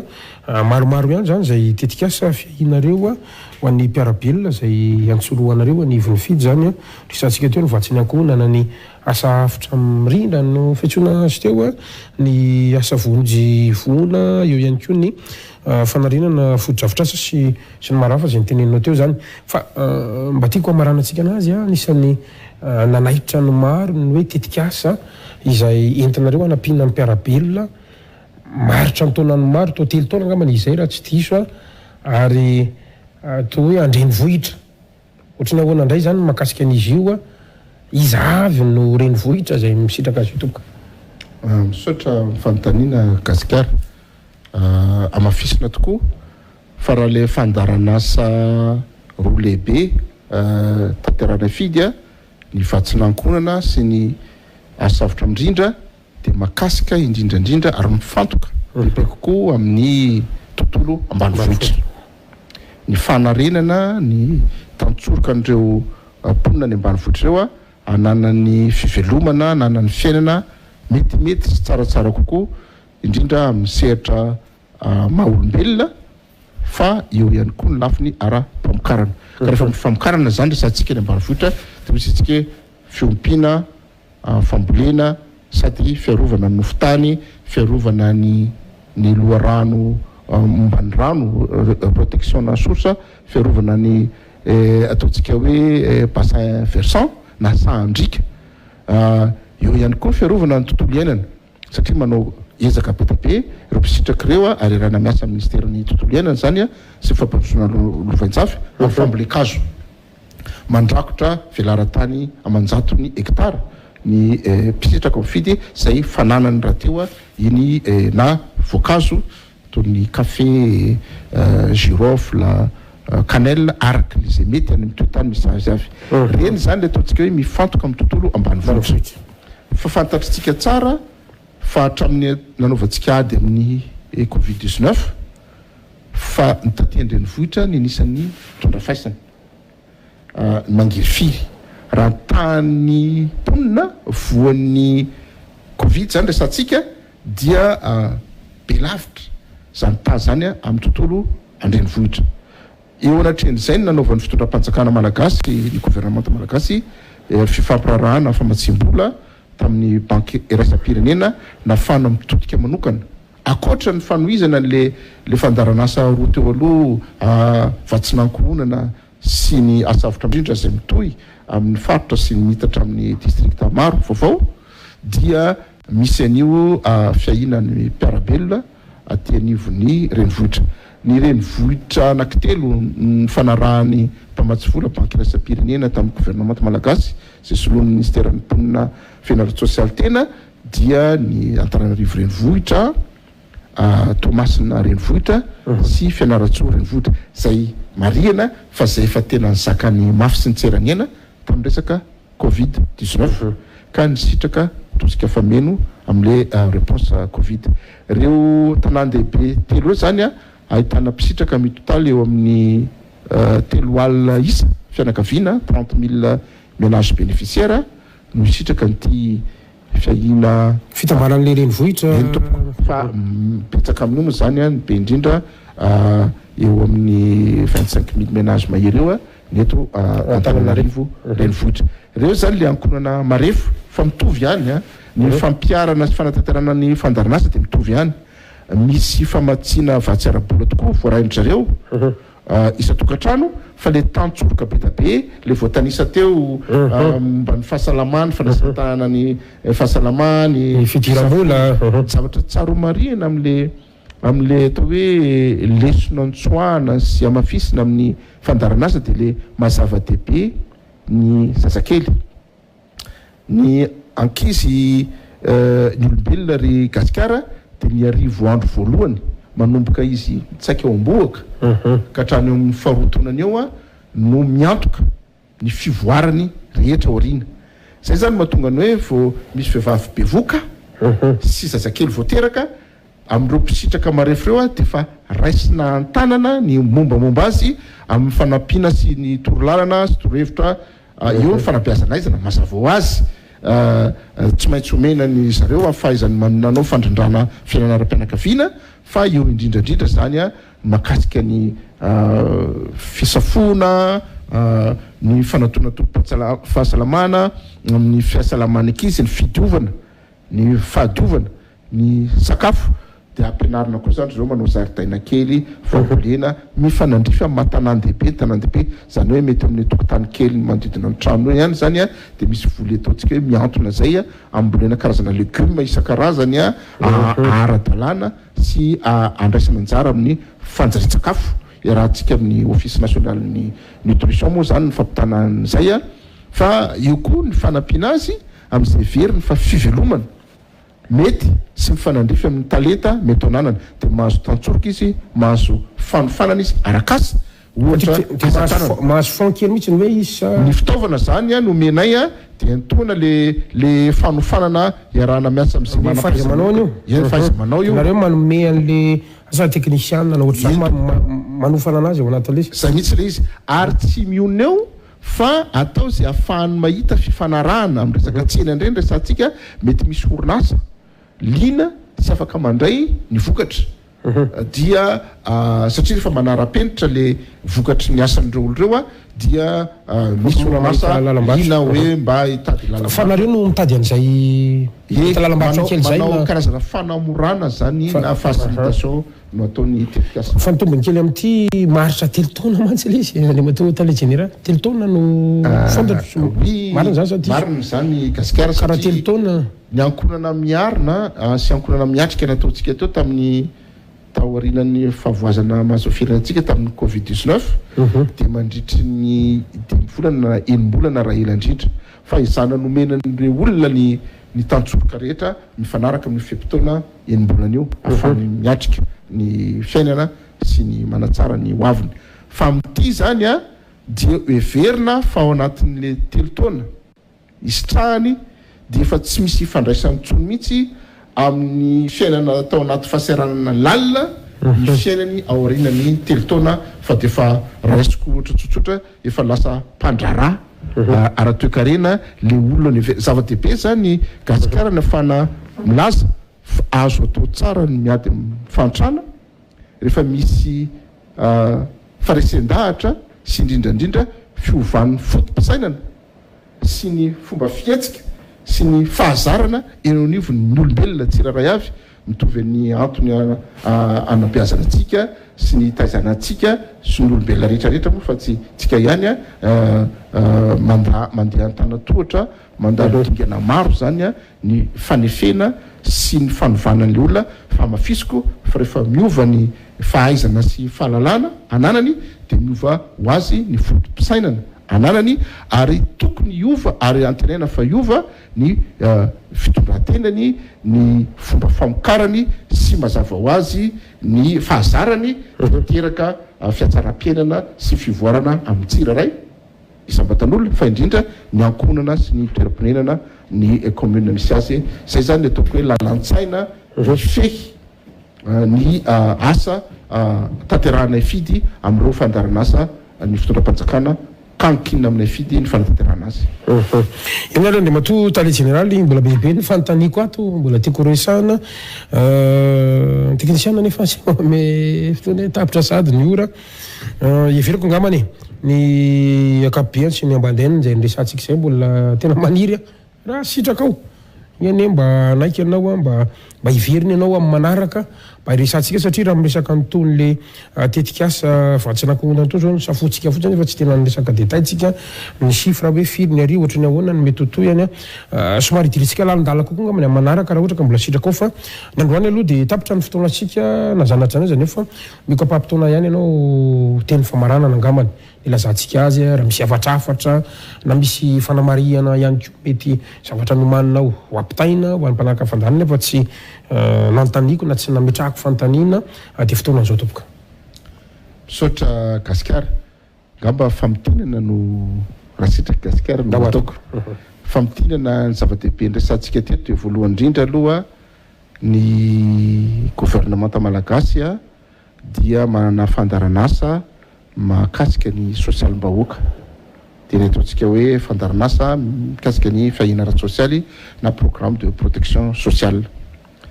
voalohany zay faharoa ny fidy dia manana zarasa mitondra anjara biriky lehibe amin'ny fanatanterahana an'ireo fandaranasa reo ary miantsehatra miara-miasa akaiky amin'ireo ratsa mangaika ny fitondram-panjakana na tia amin'nivony fitondram-panjakana foibe fa indrindrandrindra ratsa mangaika eny anivon'ny faritra sy ny commune faharoa misy sokajiny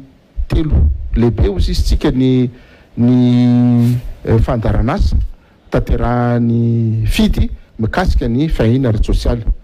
eo ozy izy tsika ny fanaovana asa tana maro eo ny fanarenana sy fanorenana fotodrafitrasa fa eo koa ny fanaovana ny tosika fameno mahakasika reo ny fisiny loza vojanahary kere covid-19 sy ny ranobe sy ny fotoza fa reny mandalo ary voafetra anatin'ny fotoana reny karazana fandaranasa reny fa fandaranasa maharitra zay ngeza indrindra mitazona ny 20% mahery ny asa taonay dia ireo fandaranasa maharitra mandritry ny taona vitsivitsy masana manokana ny vatsinankohonana masana ny asa avitra mirindra sy koa ny fiainara-sosialy ty amin'ny tanan-dehibe reny kosa dia nao mafisoko teo ary tsaro fantatry be sy maro fa porte d'entrée na fomba fana mifampikasokasoka sy mifandray amin'ny ankonana marefo misitraka ny fahatsarabola fa ny fototra ifaharana sy lalantsaina entina miatrika mifampandrosona an'izy ireo sy fanasorana azy ao anatin'izany fantrana lala zany dia tsy misy afa-tsy ireo karazana tantsoroka fanofanana fanovana ny fahaiza-manao ny fahalalany sy indrindrandrindra ny fitondran-tenany andresena lahatra azy iova tanteraka mihitsy ampijorona azy olo-pirenena feno manana maizy azy ary manana fasahiana mijoro ary tompona ndraikitra tanteraka amin'ny hoaviny iny zany le tsy dia mazava tsara loatra ary tsy dia fantatry ny olona loatra fa ny hitany olona dia hoe misitraka vatsarabola le ankonana fa le hoe miakatra avo foloeny ny tapamokarany lasa afaka manorina trano izy lasaka afaka mamerina milony ny fananany izy fananany bibifiopy fananao tokantrano reny zany tsy dia fantatry ny loatra ka tianay zany ny manasongadina an'izay no fantatry ny be sy maro rehefa miresaka tsika ny fotoatiny fandaranasa zay zany ny ataoko hoe zava-dehibe dia no amafisitsika teo koa fa tsy ampy ny fanaovana vonjovoina nataontsika urgence fa tsy maintsy tsaraina fa ahafahana miatrika na capacité de résilience ndreo oloreo tsy iverenany tsony ao anatin'le faharefona ary indrindrandrindra ny fivoarana sy fampandrosona maharitra satria zao ny fananana gasikara na vola na fananao tokantrano volany ny aro na ny radio télé sanatria misy mpangalatra dia mbola azo robaina fa ny fahalalana kosa ny fahaizana ny fahaiza-manao omenao andreo ankorana sy reo mpisitaka ireo dia oetiny mandramaty oetiny jery ny fampandrosoana sy miatrika ny fiainana rehetra mandritry ny fipotoana maharitra zay zany mahatonga atsika mizaha fototry ny olana mampahatra andreo olo reo sy mitondra vahaolana mifanandrify amin'izany fanotrana ianan'izany mba ialany tanteraka ao anatin'izany fanotrana izany. Sotra tompoko. Mankasiraka anao Andriamato Tale Général ny fidy Andriamato Jaona ANDRIANANTENAINA nalaiky nasainy fandarana l'invité du jour eto amin'ny Real TV Madagascar tamin'ity ality tompoko. Sotra betsaka mankasitraka ary manamafy ny favononana raha mbola misy fiantsona ataonareo atao amin'ny Real TV ka everina fa mifanandrify amin'ny asarasa sy niraka ampanaoviny gouvernement taminay fa ny azony mafisina zany dia miezaka foana izay fidy manome toky mba tsy andrara kilo ambindo eo amin'izay andrasan'ny voaka malagasy indrindra ireo mpisitraka aminay izay andrasan'ny fitondram-panjakana amin'ny hiraka nomenanay sy indrindrindra andrasan'ireo mpiara-momby nantoka na mpamatsy vola zany fatokisana zany dia zany araka zazo atao amin'ny alalan'ny fitantarana mangarara sy manaraka ny felitra rehetra sotoavina amin'ny fametrana fanjakana tsara tantana ary tsaromariko amin'ny mampanao gazetiny Gasikara fa zany zavatra resantsika amin'ny rahalahy teto zany dia hita ary azo jerena ao anatin'ny trano kala-pifandraisana na ny site web ny fidy daholy ny antsiboriny na ny fandaranasa na ny fanjoina ary voaingana ny gouvernement naka fanapa-kevitra amin'ny alalan'ny décret amin'ny conseil de gouvernement ny tsy maintsy amoana apabe maso na publication sisitsika mikasika ny votoato fandaranasa iza daholo ny mpisitraka inona daholo ny fandaniana sy faritra izaseza daholo no sitraka le fandaranasa dia manana obligation izany zahay fidy mapita amin'izany tata zany amin'ny gouvernement ary obligation sy engagement gouvernement ny fitondram-panjakana indray no mamoaka azy any trano kala-pifandraisan'ny gouvernement malagasy hita any amin'ny ministerany fitantanam-bola sy ny toekareny zany fa hita indrindrandrindra koa aty amin'ny ministerany mponina fiainarana sosialy ary fampiroboroana ny vehivavy. Sotra tompoko. Mankasiraka anao indrindra Andriamato Tale Généraly ary misaotra ihany koa amin'izany fangararana zany satria izany no tena diadavin'ny firenena amin'izao fotoana izao ary manomboka mahasarotiny vahoaka malagasy manomboka mijoro ny vahoaka malagasy mitaky an'izay mangarary zay iverina fa azony rehetra sitrana zany mijery an'izany zavatra rehetra zany amin'ny tranokaloan'ny fidy raha sitraka hoe ty mpamaranana misy hoe fantaniana esatsy izay ty fandarana ty asana mba mety amin'ny Andriamato Tale Généraly azoko apitsaka ave zany tompo aminao manokana raha sitraka raha tsy azo moa dia faranatsika amin'ny fandarana mianoase ako yani ary Andriamato Tale Généraly ny fidy Jaona ANDRIANANTENAINA ianao ve mino fitoko tsara ianao ve mino fa mbola ho tafajanona eo amin'ny toeranao Tale Généraly ny fidy anao io raha ohatra ka miova izao régime eto amin'ny firenena izao eny satria sahirana kely mamaly an'lisy fa zao fomba hitako mamaly azy tsaromariana fa nandritry ny fitondram-panjakana teo aloha président Jaona no nametrana nanaovana le raha nyteny hoe naharitra roa taona ny fikatsana sy fitadiavana no Tale Généraly fidy dia tamin'izany fotoana zany no natao le processus fa ny isaoran'Andriamanitra isaorana ny filakevim-pitondrana kosa dia nanisy ary zany fiovana teo amin'ny lafin'ny fitantarana ny firenena any amin'ny faratapony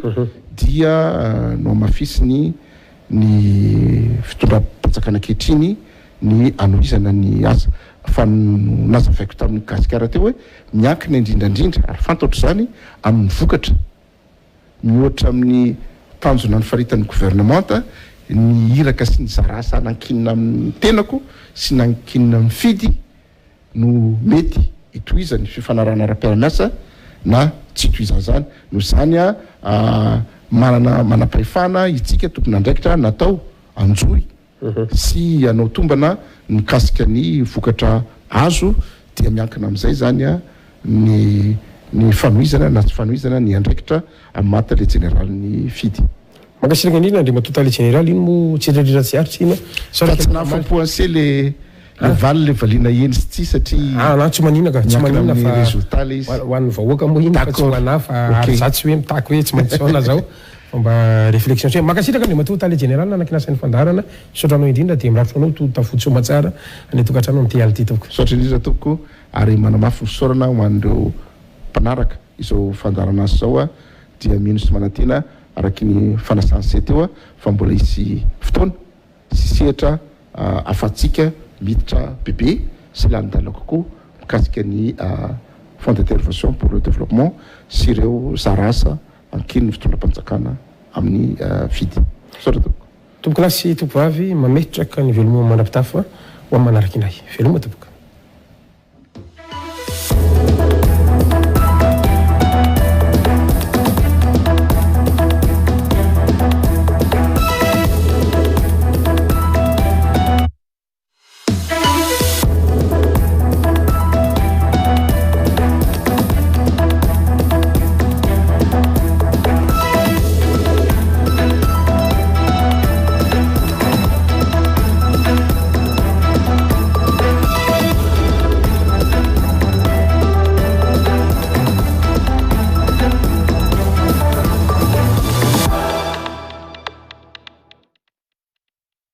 Chanel Maison de Beauté, nanolotra ho anao teo ny l'invité du jour. Chanel